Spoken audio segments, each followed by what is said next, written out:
নমস্কাৰ আপোনালোকে চাই আছে jobassam.in আজিৰ এই ভিডিঅ'ত আমি আপোনালোকক দেখুৱাবলৈ গৈ আছো আপোনালোকে কেনেকৈ গুৱাহাটী ইউনিভাৰ্চিটিৰ সাৰ্টিফিকেট এপ্লাই কৰিব আপোনালোকৰ যেতিয়া কোৰ্সটো কমপ্লিট হৈ যায় যিসকল ষ্টুডেন্টছে নিজৰ গ্ৰেজুৱেচন কমপ্লিট কৰিছে আৰু এতিয়া নিজৰ সাৰ্টিফিকেট পাব বিচাৰে গুৱাহাটী ইউনিভাৰ্চিটি ফালৰ পৰা তেওঁলোকে এই ভিডিঅ'টো ফলো কৰিলে ষ্টেপ বাই ষ্টেপ গাইড এটা পাব যাৰ জৰিয়তে তেওঁলোকে অনলাইন এপ্লিকেচন সাবমিট কৰিব পাৰিব সাৰ্টিফিকেটৰ বাবে সৰ্বপ্ৰথমে আপোনালোকে এই ভিডিঅ'ৰ ডেসক্ৰিপচনৰ লিংকটো ভিজিট কৰিব লাগিব ডেসক্ৰিপচনৰ লিংকটো যদি আপুনি ভিজিট কৰে এতিয়া ডিসপ্লেত যেনে ধৰণৰ পেজ আপুনি দেখা পাই আছে সেই তেনে ধৰণৰ এটা ইন্টাৰফেস পাব এইখন হল আমাৰ jobassam.in ৰ ওয়েবসাইট ইয়াত আপুনি দেখা পাব বহু ধৰণৰ ইনফৰমেশন আপোনাক আমি প্ৰভাইড কৰিছো ইয়াত সৰ্বপ্ৰথমত আপুনি মনত ৰাখিবলগীয়া ইনফৰমেশনটো হল আপোনাৰ কোৰ্স অনুযায়ী এপ্লিকেশন ফি চাৰ্জ কৰা হ'ব যিসকল ষ্টুডেন্টে প্ৰভিজনাল সাৰ্টিফিকেট এপ্লাই কৰিব বিচাৰে তেওঁলোকে এনে ধৰণৰ এপ্লিকেশন ফি পেমেন্ট কৰিব লাগিব তাৰে লগত অৰিজিনাল সাৰ্টিফিকেটৰ অলপ এপ্লিকেশন ফিটো বেছিকে আছে আপোনালোকে ইয়াত দেখা পাই আছে যেটো অনলাইন এপ্লিকেশনৰ প্ৰসেস আছে ইয়াত সৰ্বমুঠ 5টা ষ্টেপ আছে মেইন 5টা ষ্টেপ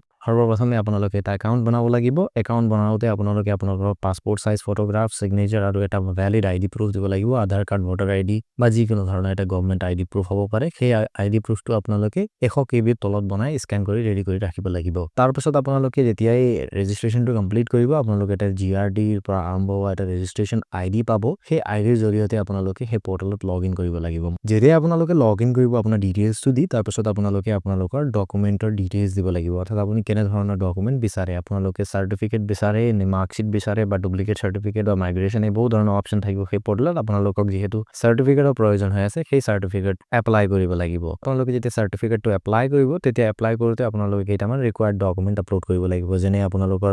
সকলোবোৰ যিসমূহ সেমিষ্টাৰৰ মাৰ্কশিট ইয়াৰ লগত ৰেজিষ্ট্ৰেচন সাৰ্টিফিকেট আৰু এডমিট কাৰ্ড লগতে বিভিন্ন ধৰণৰ ডকুমেন্ট আপোনাক প্ৰয়োজন হ'ব পাৰে সেইসমূহ ডকুমেন্ট আপোনালোকে ৰেডি কৰি ৰাখিব লাগিব এপ্লিকেশন প্ৰসেসটো আৰম্ভ কৰাৰ আগে তাৰ পিছত আপোনালোকে এটা পেমেন্ট কৰিব লাগিব পেমেন্টটো মই অলৰেডি জনাইছো আপোনালোকক এপ্লিকেশন ফি আপোনালোকৰ সাৰ্টিফিকেটৰ ক্যাটাগৰী অনুযায়ী হ'ব যিটো এপ্লিকেবল হ'ব সেইটো আপোনালোকে তাত পে কৰিব লাগিব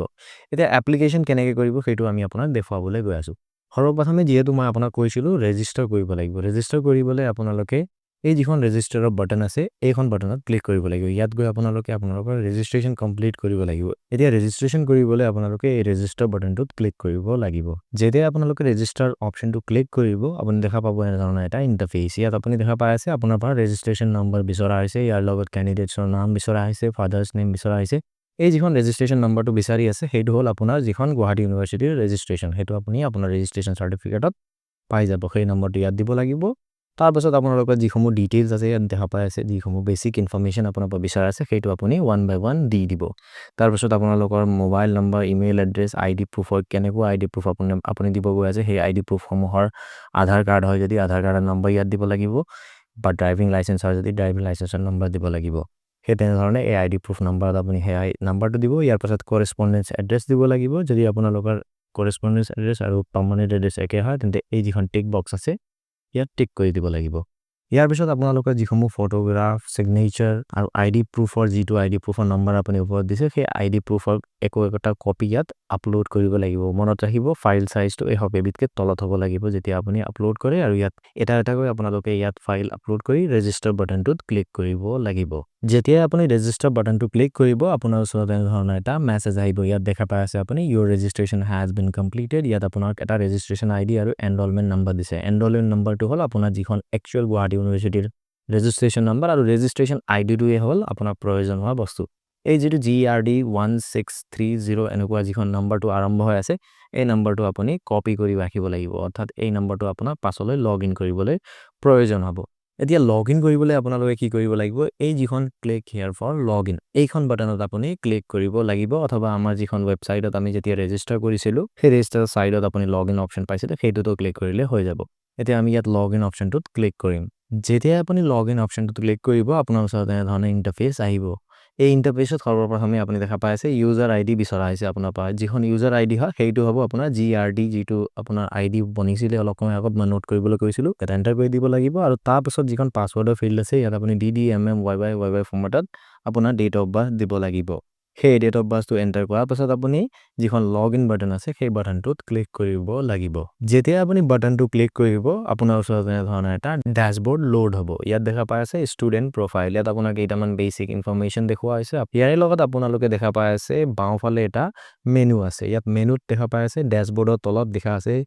নিউ ৰিকুৱেষ্ট ডকুমেন্ট এই যিখন অপচন আছে এই অপচনটোত আপোনালোকে ক্লিক কৰিব লাগিব যেতিয়া আপোনালোকে সেই অপচনটোত ক্লিক কৰিব আপোনালোকৰ ওচৰত এনে ধৰণৰ ডকুমেন্ট ডিটেইলছৰ এটা ট্যাব ওপেন হ'ব ইয়াত আপোনালোকে সৰ্বপ্ৰথমে সাৰ্টিফিকেট টাইপ চুজ কৰিব লাগিব ইয়াত এটা অপচন থাকিব কি লাগে আপোনাক original pass certificate provisional pass certificate transcript certificate duplicate pass certificate original rank certificate provisional rank certificate এই সমূহ অপচনৰ পৰা আপোনাক যিটো সাৰ্টিফিকেটৰ প্ৰয়োজন হয় সেই সাৰ্টিফিকেটখন আপুনি সিলেক্ট কৰিব লাগিব আমাৰ ক্ষেত্ৰত আমি অৰিজিনাল পাছ সাৰ্টিফিকেট এপ্লাই কৰি আছো সেইবাবে অৰিজিনাল পাছ সাৰ্টিফিকেটৰ অপচনটোত ক্লিক কৰি লম এনে ধৰণে অৰিজিনাল পাছ সাৰ্টিফিকেটৰ অপচনটো ক্লিক কৰাৰ পাছত আমি যিখন এক্সাম পাছ কৰিছো সেই এক্সামটো ইয়াৰ পৰা সিলেক্ট কৰিম ইয়াত সিলেক্ট ডিগ্ৰী বুলি আহি আছে কাৰেন্ট ডিগ্ৰী বা লাষ্ট ডিগ্ৰী যিখন অপচন আছে ইয়াত আপুনি আমাৰ ডিগ্ৰীটো সিলেক্ট কৰিম ইয়াত বহু ধৰণৰ কোৰ্স আছে ইয়াৰ পৰা আপোনালোকৰ যি কোৰ্স হয় সেইটো সিলেক্ট কৰি লব বিএ অনাৰ্স সিবিসিএস ৰ আন্ডাৰত আমাৰ এক্সামটো হৈছিল তো সেইকাৰণে আমি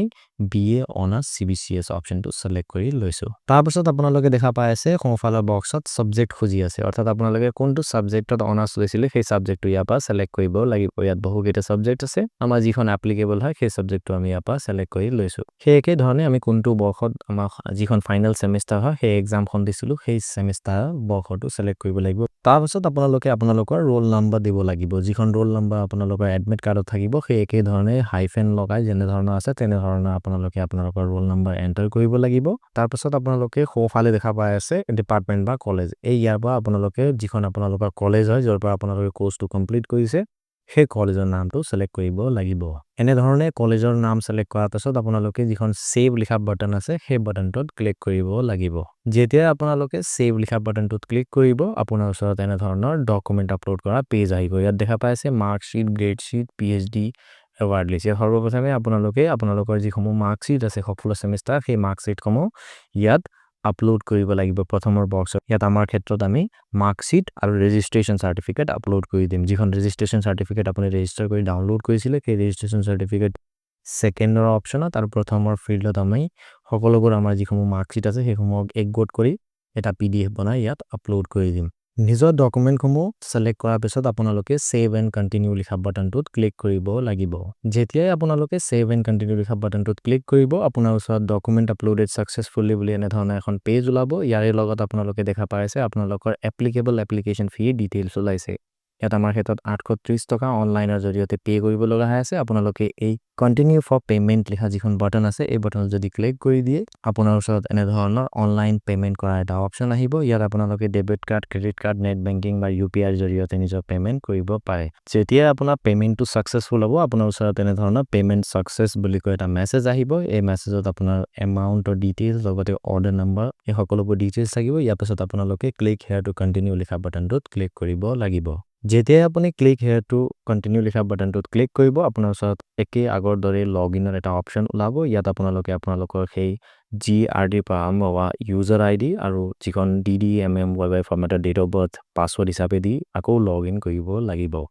লগইন কৰাৰ পিছত আগৰ দৰে আপোনালোকৰ ড্যাশবোৰ্ড আহিব কিন্তু এতিয়া আপোনালোকে লেফট সাইডৰ যেটো এপ্লাইড ডকুমেন্ট লিষ্ট আছে সেই অপচনটোত ক্লিক কৰিব লাগিব যেতিয়া আপুনি সেই অপচনটোত ক্লিক কৰিব আপোনাৰ ওচৰত এনে ধৰণৰ এটা পেজ ওলাব ইয়াৰ লগত আপোনালোকে শেষৰ ফালে দেখা পাই আছে ডাউনলোড ফৰ্ম ৰিসিপ্ট এই যিখন অপচন আছে এই অপচনত ক্লিক কৰি আপোনালোকে আপোনালোকৰ যিখন এপ্লিকেশন ফৰ্ম বা একনলেজমেন্ট ৰিসিপ্ট ডাউনলোড কৰিব পাৰিব এইটো আছিল কমপ্লিট প্ৰসেস গুৱাহাটী ইউনিভাৰ্সিটিৰ সাৰ্টিফিকেট এপ্লাই কৰা আশা কৰো আপোনালোকে এই ভিডিঅটো চাই নিজৰ এপ্লিকেশন সাবমিট কৰিব পাৰিছে যদি আপোনাক এই ভিডিঅটো ভাল লাগিছে তেন্তে এই ভিডিঅটোক লাইক কৰক এনে ধৰণৰ ফিউচাৰ আপডেট পাবৰ কাৰণে এখন চেনেলক সাবস্ক্ৰাইব কৰক যদি কোনো ধৰণৰ সমস্যাৰ সন্মুখীন হৈছে তেন্তে এই ভিডিঅ কমেন্ট সেকশনত নিজৰ সমস্যাটো উল্লেখ কৰিবলৈ নাপাহৰিব আমি ডেফিনেটলি আপোনাক হেল্প কৰাৰ চেষ্টা কৰিম এই ভিডিঅটো চোৱাৰ বাবে আপোনাক ধন্যবাদ